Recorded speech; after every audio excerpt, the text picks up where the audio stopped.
72시간 안에 주한미군을 철수하라. 이 충격적인 말은 트럼프 대통령 입에서 흘러나왔습니다. 그날 회의실엔 창문이 모두 가려져 있었고 휴대폰은 바구니에 담겨 문 밖으로 옮겨졌죠. 그 안에서 믿기지 않는 결정이 내려졌습니다. 그 장면을 전 세계에 생중계하라. 그들의 계획은 단순했습니다. 한국을 압박하고 한국을 굴복시키는 장면을 세계가 보게 만드는 것.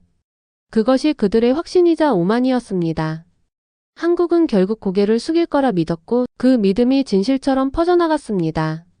그리고 이틀 뒤 서울의 외교부 프레스룸. 수십 대의 카메라와 기자들이 빛을 쏘는 가운데 두 나라의 대표단이 마주 섰습니다. 그 순간까지도 아무도 몰랐습니다. 그날의 생중계가 세계가 한국을 다시 보게 되는 순간이 될 거라는 걸. 한국은 결코 멈추지 않는 나라라는 것을. 지금부터 충격적인 진실 공개하겠습니다. 제 이름은 올리버 그랜트예요. 저는 런던에 있는 BBC 뉴스에서 기자로 일하고 있었어요. 이 여행 전까지만 해도 저는 세상을 잘 알고 있다고 생각했었어요. 전쟁, 정치, 거대한 돈의 흐름 같은 걸 수없이 다뤘으니까요. 하지만 솔직히 말하면 한국에 대해서는 거의 생각해 본 적이 없었어요. 솔직히 가끔은 사람들이 한국을 강한 나라라고 말할 때 웃었던 적도 있었어요. 제가 자주 했던 말이에요. 한국은 작잖아. 한국엔 케이팝이랑 드라마밖에 없잖아. 결국 미국에 의존하는 나라지. 저는 그렇게 믿고 있었어요. 한국은 약하고 쉽게 흔들리고 두려움에 휩싸인 나라라고 생각했었죠. 미국이 강하게 밀어붙이면 결국은 굴복할 거라고요. 저에게 한국은 지도 위의 작은 점에 불과했어요. 화려하고 바쁘지만 진짜 힘은 없는 나라라고 생각했었죠. 그러던 어느 날 편집장이 저를 불렀어요. 올리버 짐 싸요. 서울로 가야 해요. 서울이요? 제가 물었어요. 왜 하필 거기에요? 미국과 한국의 방위비 협상이 열려요. 생중계도 있고 내가 그걸 취재해야 해. 사무실 안은 웃음으로 가득했어요. 쉬운 기사네. 한국은 하루 만에 항복하겠지. 누군가 그렇게 말했어요. 저도 웃으며 대답했어요. 맞아요. 어차피 미국이 하라는 대로 할 테니까요. 그래도 저는 카메라와 노트북을 챙겼어요. 3월 초 히스로 공항을 출발하는 비행기 안에서 거의 내내 잠을 잤어요. 꿈속에서 저는 이미 기사를 쓰고 있었어요. 한국 미국 요구 수용. 서울 또 한 번의 패배 같은 제목들이었죠. 그런데 인천공항에 새벽 4시에 도착했을 때 이상한 기분이 들었어요. 비행기 창문 너머로 보이는 도시는 이미 빛나고 있었죠. 네온사인 하얀 다리 그리고 멀리서 보이는 높은 빌딩들. 그 시간에도 서울은 깨어 있었어요. 입국 심사대에서 젊은 직원이 미소를 지으며 인사했어요. 어서 오세요. 그녀의 영어는 또박또박했고 명찰에는 박민서라고 적혀 있었어요. 저는 고맙다고 말하며 그녀의 침착한 태도에 조금 놀랐어요. 밖으로 나오니 택시들이 줄을 맞춰 서 있었어요. 경적 소리도 소란도 없었어요. 대기 시간은 전광판에 실시간으로 표시되고 있었어요. 운전기사가 문을 열며 살짝 고개를 숙였어요. 호텔 이름 말씀해 주세요. 도심으로 향하는 길에 창밖을 내다봤어요. 유리산처럼 빛나는 건물들, 몇 분마다 전기버스가 조용히 지나가고 있었어요. 거리도 깔끔하고 정돈돼 있었죠. 뉴욕의 밤도 런던의 밤도 도쿄의 밤도 봤었지만 서울의 에너지는 달랐어요. 시끄럽지 않은데도 묘하게 강했죠. 하지만 저는 여전히 마음속으로 중얼거렸어요. 이건 겉모습일 뿐이야. 내일이면 항복하겠지. 그리고 노트에 이렇게 적었어요. 한국은 분주해 보이지만 결국 항복할 것이다. 호텔에 도착해 TV를 켰어요. 모든 뉴스 채널이 방위비 협상 이야기를 하고 있었어요. 앵커들은 압박, 위기, 신뢰 같은 단어를 반복하고 있었죠. 화면 하단엔 짧은 해시태그 하나가 계속 흘러나왔어요. 해시태그 KOREADOSNTSTOP. 저는 인상을 찌푸리며 중얼거렸어요. 이상한 슬로건이네. 곧 멈출 텐데. 다음 날 아침 저는 광화문 광장을 지나 외교부 쪽으로 걸어갔어요. 날씨는 쌀쌀했지만 햇빛은 유리 건물에 반사되어 반짝이고 있었어요. 출근길 사람들은 단정한 정장 차림에 커피를 손에 들고 있었죠. 거리 곳곳에서는 잔잔한 음악이 흘러나오고 있었어요. 학생들이 태극기가 그려진 작은 깃발을 나눠주고 있었어요. 깃발에는 이렇게 적혀 있었죠. 존중과 신뢰. 한 학생이 제게 미소를 지으며 물었어요. 기자세요? 네. 제가 대답했어요. 진실을 써주세요. 한국은 멈추지 않아요. 그의 눈빛은 밝고 자신감으로 가득했어요. 왜인지 모르겠지만 그 얼굴이 오래 기억에 남았어요. 회의장 안은 이미 세계 각국 기자들로 가득했어요. CNN, NHK, 알자지라, BBC. 카메라들이 줄지어 있었고 무대 뒤에는 한국과 미국의 국기가 걸려 있었어요. 누군가 속삭였어요. 미국은 전문가 15명, 한국은 7명뿐이래. 다른 기자가 말했어요. 이건 싸움이 안 되겠네. 저도 고개를 끄덕였어요. 저 역시 그렇게 생각했었거든요. 그런데 한국 대표단의 표정은 뭔가 달랐어요. 그들은 불안해 보이지 않았어요. 등을 곧게 펴고 조용하지만 단단했죠.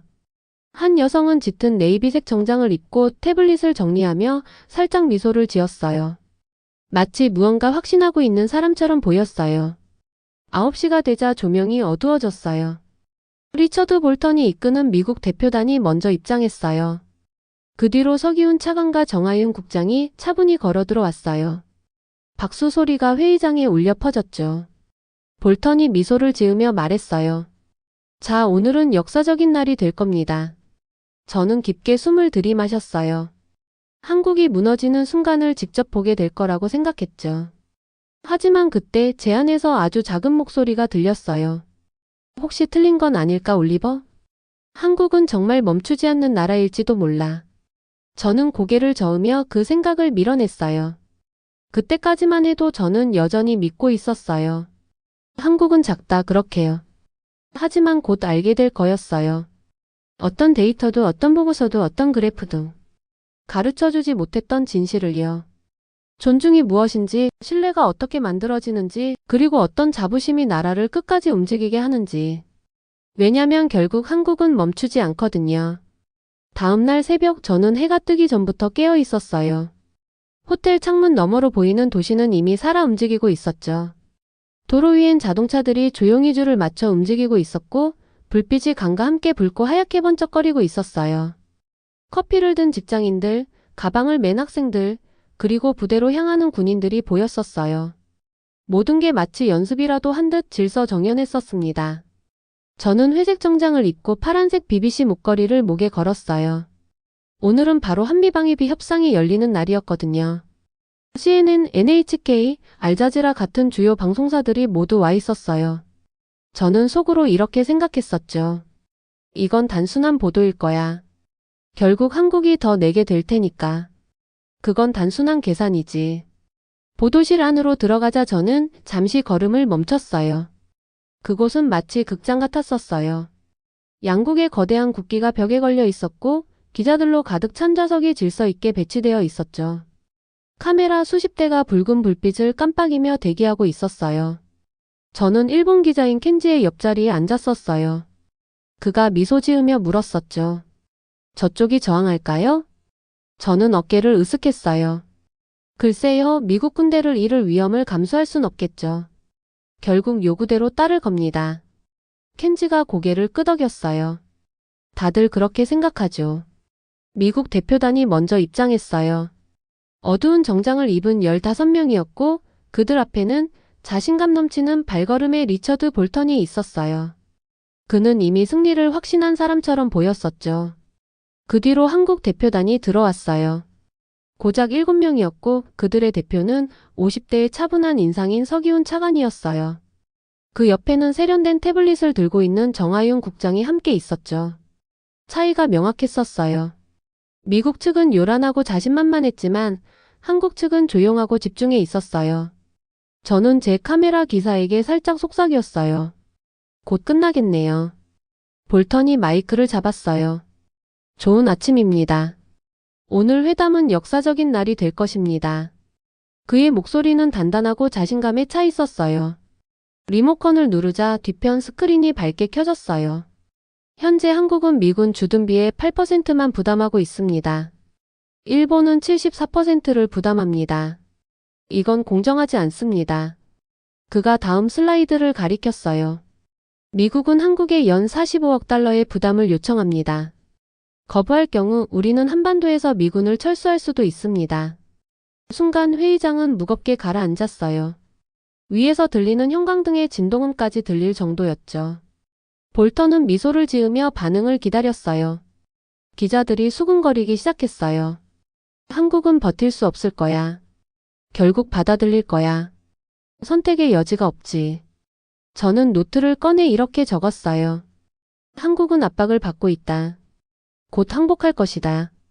볼턴이 말을 이어갔어요. 현실을 봅시다. 한국의 경제는 미국의 보호에 의존하고 있습니다. 우리의 방패가 없다면 이 지역은 불안정해집니다. 그는 잠시 멈추고 청중을 흘렀어요. 모든 카메라가 그의 얼굴을 향해 주민을 했습니다. 이건 단순한 돈 문제가 아닙니다. 책임의 문제이며 존중의 문제입니다. 그가 존중이라고 말했지만 그 말 속에는 존중이 아니라 경고가 담겨 있었어요. 한국 대표단은 아무 말도 하지 않았어요. 그 누구도 끼어들지 않았죠.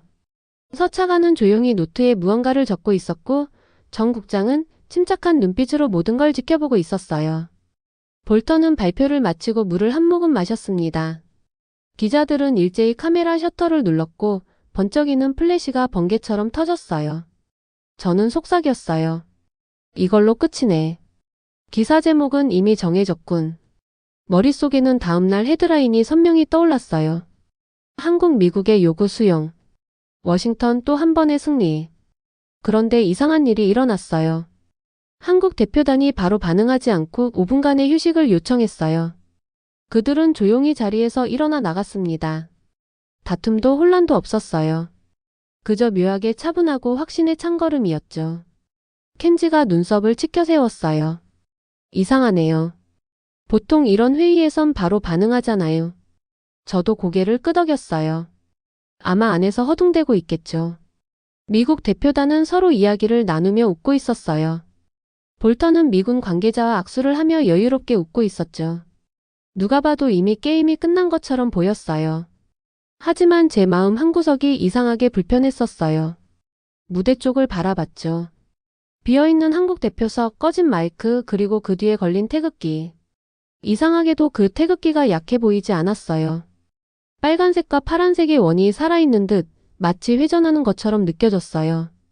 5분이 지나고 10분이 흘렀습니다. 주변에서 다시 웅성거림이 퍼졌어요. 혹시 돌아오지 않으려는 건가? 설마 감히 그렇게 할 리가 있나? 드디어 문이 열렸어요. 한국 대표단이 돌아왔습니다. 그들은 천천히 그러나 완벽한 질서로 걸어 들어왔어요. 서차관은 바로 마이크 앞으로 나갔고 정 국장은 태블릿을 열었어요. 그들이 말을 꺼내기도 전에 공기가 달라졌어요. 설명하기 어려웠지만 그곳엔 어떤 조용한 힘이 있었어요. 그들은 절대 항복할 사람들처럼 보이지 않았습니다. 볼턴이 여유롭게 웃으며 물었어요. 이제 답변할 준비가 되셨습니까? 서차관? 서기훈이 고개를 끄덕였어요. 네, 볼턴 씨. 하지만 먼저 보여드릴 것이 있습니다. 불이 다시 어두워졌어요. 뒤편 스크린이 깜빡이며 켜졌습니다. 볼턴은 미간을 찌푸렸고 기자들은 모두 몸을 앞으로 숙였어요. 저도 펜을 멈췄어요. 그들이 뭘 보여주려는 건지 알 수 없었지만 그 순간만큼은 제가 처음으로 한국에 대해 호기심을 느꼈습니다. 의심이 아니라 진짜 궁금함이었어요. 저는 노트를 내려다보며 방금 적은 문장을 줄로 그었어요. 한국은 항복할 것이다. 그리고 그 아래 새로 적었어요. 모두가 한국이 항복할 거라 말하지만 한국은 멈추지 않는다. 왜 그 문장을 적었는지는 저도 몰랐어요. 아마도 직감이었겠죠. 하지만 곧 그 말이 진실임을 직접 보게 될 거였어요. 회의장은 순식간에 어두워졌어요. 앞에 있는 커다란 스크린만이 희미하게 빛나고 있었죠. 사람들은 숨소리조차 내지 않았어요. 조명에서 나는 작은 전기음, 그리고 카메라 전원이 꺼지는 소리만 들리고 있었어요. 서기훈 차관이 마이크 앞에 섰어요. 그의 얼굴은 차분했지만 눈빛은 단단했었어요. 볼턴 씨, 그가 조용히 말했어요. 발표 감사합니다. 하지만 그 전에 한 가지를 상기시켜드리고 싶습니다. 그는 정하윤 국장을 향해 고개를 끄덕였어요. 정 국장이 작은 USB를 컴퓨터에 꽂았어요. 화면이 바뀌었고 처음엔 흑백 사진이 나타났어요. 산, 눈, 그리고 군인들의 모습이었어요. 곧 부드러운 한국어 내레이션이 들렸고 아래에는 영어 자막이 함께 뜨고 있었어요. 1950년 겨울 장진호 전투. 기온 영하 30도. 미 해병대가 포위되다. 한국군이 얼음과 총탄을 뚫고 탈출로를 연다. 저는 몸을 앞으로 기울였어요. 그건 실제 영상이었어요.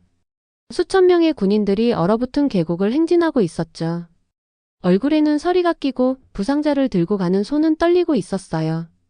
서차관이 영어로 말을 이어갔어요. 그때 한국은 아무것도 없었습니다. 돈도 연료도 따뜻한 옷도 없었죠. 하지만 우리 군인들은 멈추지 않았습니다. 그들은 미 해병 5천 명을 죽음의 함정에서 구했습니다. 다음 사진이 떴어요. 지친 얼굴의 군인들이 함께 웃고 있었어요. 사진 아래에는 이렇게 적혀 있었어요. 한국군 미군 구출 1950년 12월. 회의장의 공기가 무겁게 가라앉았어요. 볼턴은 스크린을 뚫어지게 쳐다보고 있었고 웃음은 사라졌어요. 서기훈이 그를 바라보며 조용히 말했어요. 그 구출된 군인들 중 한 명이 윌리엄 볼턴이었습니다. 당신의 할아버지 말입니다. 순간 모든 것이 멈췄어요. 카메라들이 일제히 리처드 볼턴을 향했어요. 그의 입이 살짝 벌어졌지만 아무 말도 하지 못했어요. 제 심장이 두근거렸어요. 정말일까? 지금 한국에게 돈을 요구하고 있는 그 사람의 조상이 과거의 한국군에게 구해졌다는 게 사실일까? 정하윤 국장이 다시 화면을 넘겼어요. 새로운 숫자들이 나타났어요. 5,000명 구출 4만 3천 명의 후손 평생 소득 수십억 달러 미국 세금 수십억 달러. 서차관이 다시 차분히 말했어요. 그 시절 한국은 가난했지만 생명을 주었습니다. 보호를 주었고 신뢰를 쌓았습니다. 우리의 아버지 세대의 피가 당신들의 나라를 지금의 자리로 세웠습니다. 군중들 사이에서 웅성거림이 퍼졌어요. 저게 진짜야? 그의 할아버지라고? 왜 아무도 몰랐지? 기자들도 타자를 멈췄어요. 그 순간만큼은 아무도 숫자에 관심이 없었어요. 모두 그 스크린을 바라보고 있었어요. 그 흑백 사진들, 얼어붙은 산맥, 그리고 고통과 용기로 가득한 얼굴들을요. 저는 제 노트를 내려다봤어요. 첫 장에는 이렇게 써 있었어요. 한국은 약하다. 한국은 미국에 의존한다. 그 문장이 너무 어리석게 보였어요. 저는 그 줄을 지우고 새로 적었어요. 한국은 생명을 구했다. 한국은 자존심이 있다. 한국은 멈추지 않는다. 볼턴은 이마를 문지르며 조용히 속삭였어요. 그는 억지로 미소를 지으려 했지만 손이 살짝 떨리고 있었어요. 정 국장은 프레젠테이션을 닫고 고개를 숙여 인사했어요. 서 차관이 마지막으로 한마디 덧붙였어요. 미국의 우정에 감사드립니다. 하지만 진정한 우정은 존중과 신뢰 위에 세워져야 합니다.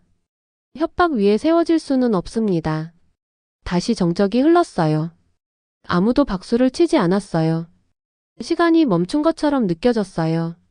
저는 그 분위기를 온몸으로 느꼈어요. 분노가 아닌 깊은 울림이었어요. 볼턴의 얼굴에서도 처음 보는 표정이 보였어요. 그의 자신감은 사라지고 어딘가 작아진 듯했어요. CNN 기자 한 명이 조용히 속삭였어요. 이건 모든 걸 바꿔버렸네요. 사회자가 마이크를 잡았어요. 잠시 휴식을 갖겠습니다. 그의 목소리도 떨리고 있었어요. 사람들이 일어나 나가는데 저는 자리에서 움직이지 못했어요. 펜을 든 손이 그대로 멈춰 있었죠. 머릿속에는 그 영상이 계속 재생되고 있었어요. 눈 덮인 계곡, 구조 장면, 그리고 끝까지 싸움을 멈추지 않았던 얼굴들.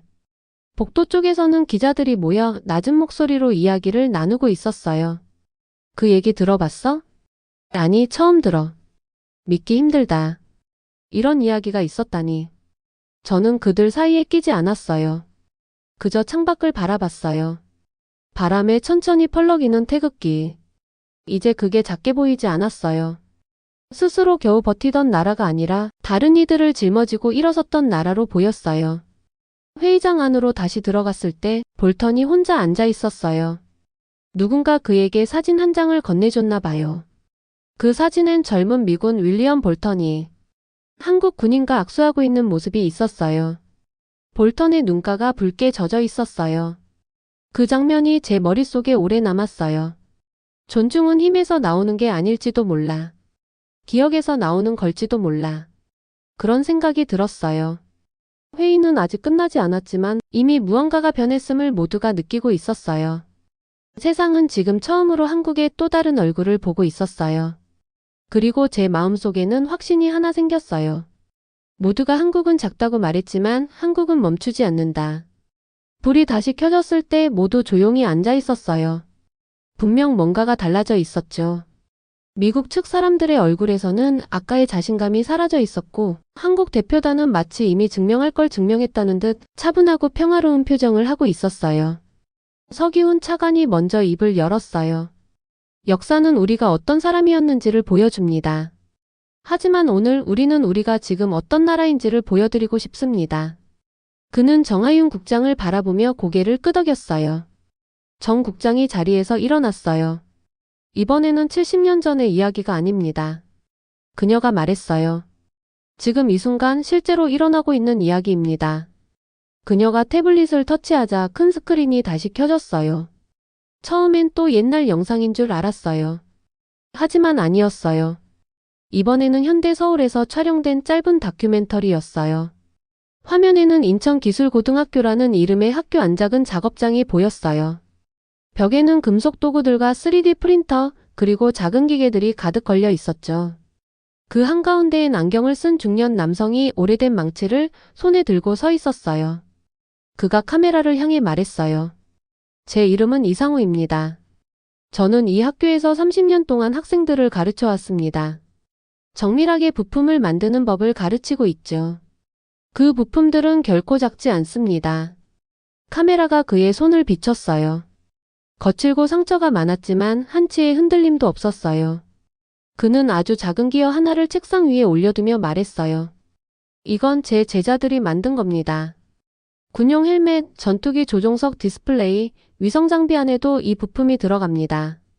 화면이 전환되었어요. 이번에는 클린룸에서 일하는 젊은 엔지니어들이 보였어요. 이름이 하나씩 화면 아래에 떴어요. 김도윤, 삼성전자 반도체 설계자. 박소연, LG 디스플레이 연구원. 최재민, 하나항공 엔지니어. 그들은 차분하지만 자신감 있는 목소리로 말했어요. 김도윤이 말했어요. 미국은 이 칩을 만드는데 3년이 걸렸습니다. 우리는 6개월 만에 완성했습니다. 박소연이 덧붙였어요. 저희 팀은 나사와 보잉에 납품되는 OLED 패널을 설계하고 있습니다. 많은 사람들은 그게 한국 기술이라는 걸 몰라요. 그리고 마지막으로 최재민이 말했어요. 저는 F-35 전투기의 엔진 부품을 맡고 있습니다. 미 공군이 저희를 신뢰하는 이유는 단순합니다. 누구보다 빠르고 정확하게 납품하기 때문이죠. 저는 모르게 몸을 더 앞으로 숙였어요. 그들은 정치인도 군인도 아니었어요. 그저 평범한 교사와 학생들, 하지만 세상을 움직이는 특별한 사람들이었어요. 정하윤 국장이 말했어요. 한국의 진짜 힘은 무기나 경제력만이 아닙니다. 바로 사람입니다. 가르치는 사람, 만드는 사람, 그리고 꿈꾸는 사람들. 그녀가 짧은 영상을 하나 더 틀었어요.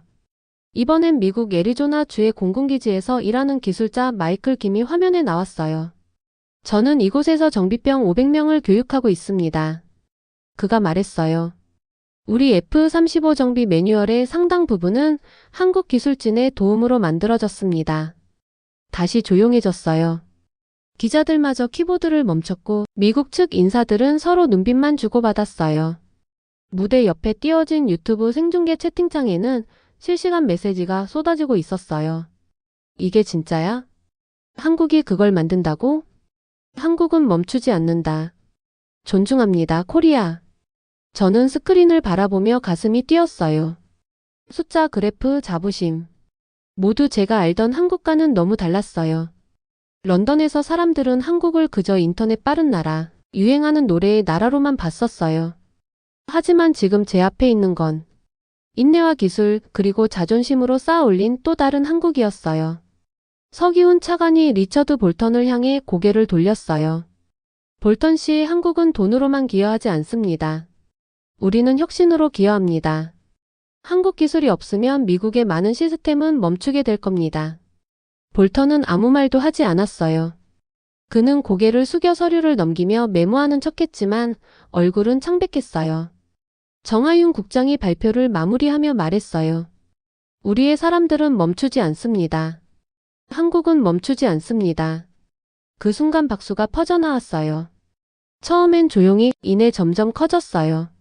한국 기자들뿐만 아니라 외신 기자들까지 함께 손뼉을 치고 있었어요. 저도 모르게 손뼉을 치고 있었어요. 그때 깨달았어요. 저는 어떤 나라를 위해 박수를 친 게 아니었어요. 저는 존중을 위해 박수를 치고 있었어요. 그리고 제가 이제야 진실을 보고 있다는 걸 느꼈어요. 회의가 끝난 뒤 밖으로 나오니 서울의 찬 공기가 얼굴을 스쳤어요. 해가 지며 건물 뒤편 하늘이 붉게 물들고 있었어요. 길 건너편엔 교복 입은 학생들이 버스를 잡으러 뛰어가고 있었어요. 한 학생이 작은 모형 로켓을 들고 있었는데 그게 떨어질 뻔하자 친구가 재빨리 잡아줬어요. 둘은 크게 웃었어요. 생기와 열정이 가득했죠. 저도 모르게 미소를 지었어요. 그 아이들은 아직 모르겠지만 바로 그들이 오늘 스크린 속에서 본 한국의 미래였어요. 이 나라가 앞으로 나아가는 이유, 그건 결국 한 번의 발명, 한 번의 도전, 그리고 한 사람의 노력이었어요. 그날 밤 호텔방에서 저는 노트를 다시 폈어요. 거기엔 더 이상 한국은 약하다, 한국은 항복할 것이다 같은 문장은 없었어요. 대신 크게 이렇게 적었어요. 한국은 멈추지 않는다. 한국은 만든다. 한국은 지킨다. 존중은 진실에서 자라고 자부심은 노력에서 자란다. 저는 한참 동안 그 문장을 바라봤어요. 그리고 처음으로 이렇게 느꼈어요. 제가 쓰고 있던 건 단순한 뉴스가 아니었어요. 그건 역사였어요. 힘으로가 아니라 멈추지 않는 사람들의 믿음으로 만들어진 역사였어요. 다음날 회의장 분위기는 완전히 달라져 있었어요. 공기 자체가 바뀐 것 같았죠. 미국 측은 여전히 진지했지만 전날의 자신감은 더 이상 없었어요. 한국 대표단은 침착하고 여유롭고 조용히 준비가 되어 있었어요. 저는 노트를 펴고 자리에 앉았어요. 어제 적어둔 문장이 눈에 들어왔어요. 한국은 멈추지 않는다. 한국은 만든다. 한국은 지킨다. 이 문장이 오늘도 사실로 증명될 수 있을지 보고 싶었어요. 리처드 볼턴이 다시 회의를 시작했어요. 그는 목소리를 단단히 화려히 쓰고 있었죠. 어제는 흥미로웠습니다. 하지만 우리는 감정이 아닌 사실을 이야기하러 이 자리에 있습니다. 미국의 제안은 여전히 같습니다. 연 45억 달러. 그는 서기훈 차관을 똑바로 바라봤어요. 도전하듯이요. 한국 대표단은 바로 반응하지 않았어요. 그때 미국 측 통역사 중 한 명인 에이미 클라크가 천천히 일어났어요. 그녀의 얼굴은 창백했고 손이 약간 떨리고 있었어요. 볼턴 씨, 그녀가 떨리는 목소리로 말했어요. 저는 더 이상 이렇게 통역을 할 수 없습니다. 순간 모두가 그녀를 바라봤어요.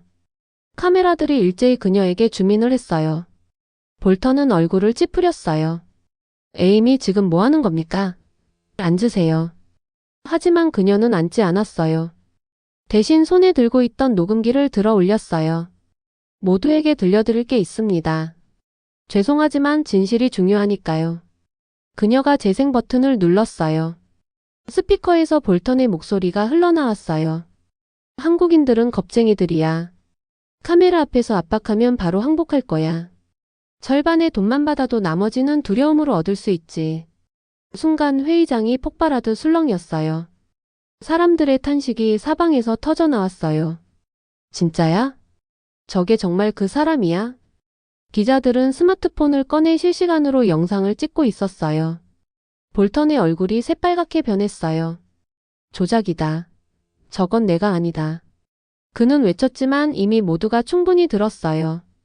에이미의 목소리는 여전히 떨리고 있었지만 멈추지 않았어요. 이건 이틀 전 비공개 회의 중 제가 직접 녹음한 겁니다. 저는 미국에서 태어났지만 부모님은 한국분이에요. 저는 두 나라를 다 사랑합니다. 하지만 이건 잘못됐어요. 한국 대표단은 아무 말도 하지 않았어요. 그럴 필요가 없었죠. 진실은 이미 공기 속에 떠 있었어요. 폭풍처럼 터질 준비가 된 채로요. 드디어 서기훈 차관이 일어섰어요. 그의 목소리는 조용했지만 그 안엔 묵직한 힘이 있었어요. 우리는 겁쟁이가 아닙니다. 우리는 동맹입니다. 우리는 존중을 중요하게 여기고 신뢰를 소중히 합니다. 정하윤 국장이 부드럽게 말을 이었어요. 신뢰는 압박으로 만들어지는 게 아닙니다. 함께 걸으며 쌓는 겁니다. 볼턴은 반박하려 했어요. 이건 조작이야. 조작된 겁니다. 하지만 그가 말을 마치기도 전에 한국 대표단 뒤에 대형 스크린이 켜지며 영상통화가 연결됐어요. 낮고 강한 목소리가 스피커를 통해 들려왔어요. 여기는 전 미군 한국주둔 사령관 토머스 레인 장군입니다. 볼턴이 굳어버렸어요. 그는 자신의 상관이었던 사람이었죠. 레인 장군은 화면 속에서 똑바로 볼턴을 바라봤어요. 볼턴 씨, 당신의 보고서를 봤습니다. 그리고 당신이 과소평가한 한국의 군인들, 엔지니어들, 국민들을 봤습니다. 한국이 없으면 미국의 인도 태평양 전략은 무너집니다. 한국은 우리의 기지와 공급망 기술을 지켜줍니다. 그 사실을 잊지 마세요. 그는 서기훈 차관을 향해 고개를 돌렸어요. 저는 한국군과 함께 복무했었습니다. 그들의 규율, 힘 그리고 자부심을 직접 봤습니다. 진심으로 존경합니다. 그 말과 함께 장군은 천천히 거수 경례를 했어요. 느리지만 진심이 담긴 경례였어요.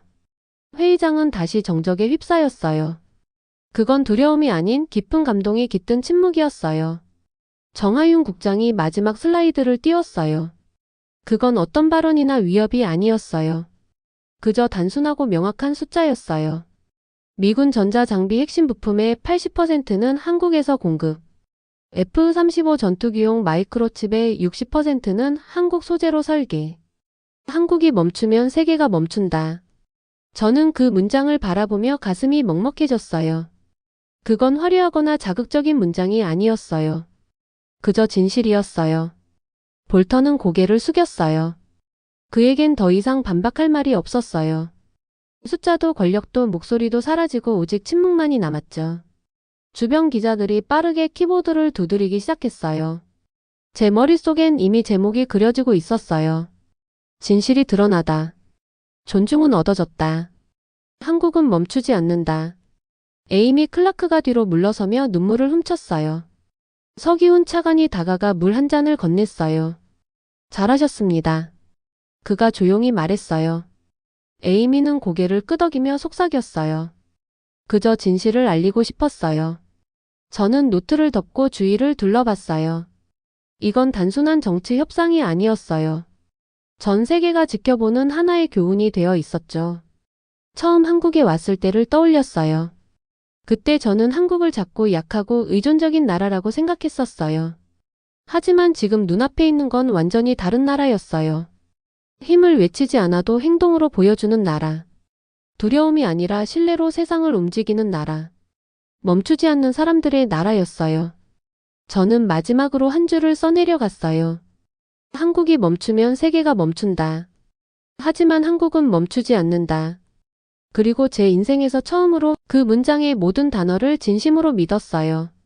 마지막 날 회의가 시작되었을 때 회의장 안의 공기는 완전히 달라져 있었어요. 모두가 느끼고 있었어요. 그동안의 거친 말들도 오만한 표정들도 사라지고 그 자리에 남은 건 오직 조용한 존중뿐이었어요. 저는 다시 둘째 줄 자리에 앉았어요. 펜을 들고 있었지만 심장은 빠르게 뛰고 있었죠. 지난 사흘 동안 저는 세상이 전혀 예상하지 못했던 이야기가 눈앞에서 펼쳐지는 걸 봤었어요. 그리고 그 마지막 장면이 모두의 예상을 완전히 바꿔놓을 거란 걸 느끼고 있었어요. 서기훈 차관이 단상에 올랐어요. 그는 천천히 주위를 둘러봤어요. 그리고 조용히 입을 열었어요. 이번 대화에 감사드립니다. 하지만 단순히 숫자를 놓고 다투는 걸로는 충분하지 않습니다. 우린 이제 존중과 신뢰, 그리고 미래를 기반으로 한 새로운 길을 만들어야 합니다. 그는 맞은편에 앉아있던 리처드 볼턴을 똑바로 바라봤어요.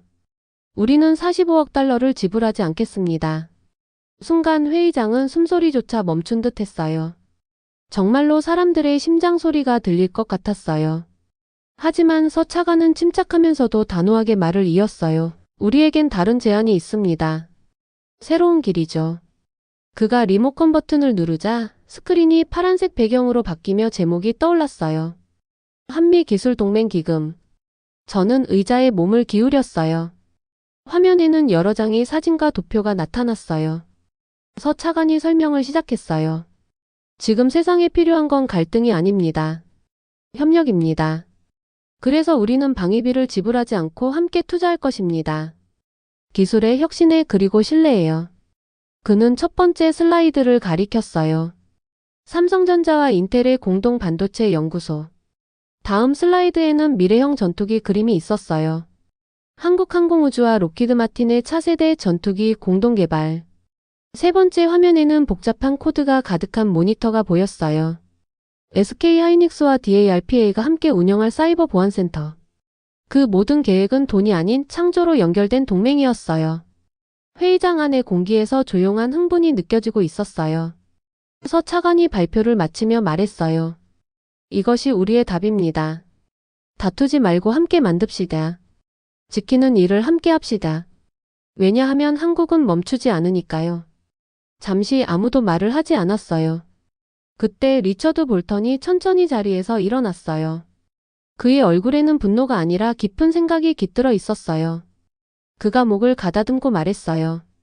서 차관님, 저는 이번 협상이 단순한 거래일 거라고 생각했습니다. 하지만 제가 틀렸습니다. 그는 고개를 돌려 태극기를 바라봤어요. 한국은 작지 않습니다. 한국은 필수적입니다. 존중받아 마땅합니다. 순간 회의장은 박수 소리로 가득 찼어요. 플래시가 연달아 터지고 있었어요. 저도 모르게 손뼉을 세게 쳤어요. 볼턴이 손을 내밀었고 서 차관이 단단히 그 손을 잡았어요. 그 순간만큼은 협상이 아니었어요. 그건 약속 같았어요. 서로를 향한 새로운 약속. 진실을 밝힌 통역사 에이미 클라크도 조용히 눈물을 닦고 있었어요. 서 차관이 그녀에게 다가가 말했어요. 용기 있는 행동에 감사드립니다. 에이미가 미소를 지으며 대답했어요. 세상에 진짜 존중이 뭔지 보여주셔서 감사합니다. 사회자가 발표했어요. 한미기술동맹 기금 원칙적으로 승인되었습니다. 모두가 자리에서 일어나 다시 박수를 쳤어요. 기자들은 세상 곳곳으로 속보를 보내고 있었어요. 저는 휴대폰을 확인했어요. BBC 첫 화면에는 이미 이렇게 떠 있었어요. 한국 신뢰로 이끌다 새로운 글로벌 동맹. 그날 밤 저는 호텔 옥상에 올랐어요. 서울의 야경이 별처럼 반짝이고 있었어요. 한강은 달빛을 받아 은빛으로 빛나고 있었죠. 그 아래로 수많은 건물과 불빛들이 하나의 거대한 별무리를 이루고 있었어요. 저는 머릿속으로 그동안의 장면을 떠올렸어요. 흑백 사진 속의 군인들, 실험실의 젊은 엔지니어들, 거리에서 웃던 학생들. 그때 옆 옥상에서 서기훈 차관이 딸 민지와 함께 서 있었어요. 민지가 하늘을 가리키며 말했어요. 아빠 별 좀 봐요. 작지만 모이면 큰 은하가 돼요. 서 차관이 미소 지었어요. 그래, 우리나라가 바로 그렇단다. 그 말이 제 마음에 깊이 남았어요. 작은 별들이 모여 큰 은하를 만든다. 그게 바로 한국이었어요. 저는 노트를 꺼내 마지막으로 한 줄을 적었어요. 첫 장엔 여전히 예전 문장이 있었어요. 한국은 약하다. 그 문장 위에 선을 그었어요. 그리고 천천히 새로 적었어요. 한국은 멈추지 않는다. 한국은 존중을 세운다. 한국은 미래를 만든다. 다음 날 아침, 제가 기사를 런던 본사로 보내자마자 편집장에게서 전화가 왔어요. 올리버, 이건 단순한 뉴스가 아니야. 이건 역사야. 저는 미소를 지으며 대답했어요. 맞아요. 그리고 이제 시작이에요. 전화를 끊기 전 편집장이 물었어요. 제목은 뭐로 할 거죠? 저는 창밖의 서울 아침을 바라보며 말했어요. 작은 나라 큰 마음. 한국은 멈추지 않는다. 노트북을 닫고 창밖을 보았어요. 버스가 움직이고 기차가 부드럽게 달리고 학생들이 목표를 가진 듯 걸어가고 있었어요. 그들의 얼굴마다 자부심이 있었고 도시의 모든 건물에는 신뢰가 느껴졌어요. 그 순간 저는 깨달았어요. 한국을 진짜 강하게 만드는 건 규모가 아니었어요. 그건 바로 사람들의 마음이었어요. 그리고 그 멈추지 않는 믿음, 그 끈질긴 정신이 곧 전 세계가 존중하게 될 한국의 힘이었어요. 오늘 영상 재미있게 보셨나요? 다음 주에는 더욱 가슴 뭉클한 이야기로 돌아오겠습니다. 구독과 알림 설정으로 가장 먼저 만나보세요. 이메일 주소로 여러분의 이야기를 보내주세요. 사연이 채택되는 분들께는 저희가 감사의 마음을 선물을 보내드립니다. 해주셔서 감사합니다.